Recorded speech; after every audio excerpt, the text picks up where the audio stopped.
আসসালামু আলাইকুম সবাইকে। আজকে একটি নতুন রেসিপি নিয়ে চলে আসলাম। আজকে রান্না করব টাকি মাছের ভুনো।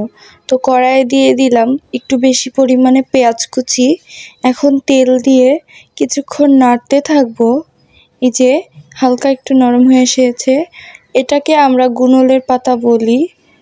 আগে আমাদের দাদিরা হালকা একটু নরম মাছে এই গুনলের পাতা দিত, অন্য জায়গায় কি বলে জানি না।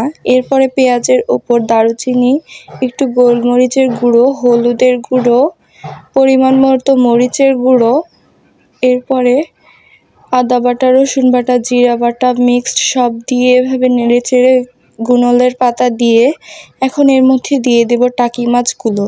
টাকি মাছগুলো দিয়ে দেওয়ার পর এখন কিছুক্ষণ এভাবে নাড়াচাড়া করব। এই গুনলের পাতা খেতে অনেক টেস্ট লাগে। যারা যারা খেয়েছেন তারা তো জানেন, আর যারা যারা খাননি তারা অবশ্যই ট্রাই করবেন। এই যে এখন এভাবে নাড়াচাড়া করে করেই মাছগুলো ঠিক এইভাবে কিছুক্ষণ ভুনিয়ে নিয়ে এই যে এখন কিছুক্ষণ এভাবে ভাঙিয়ে ভাঙিয়ে নেব।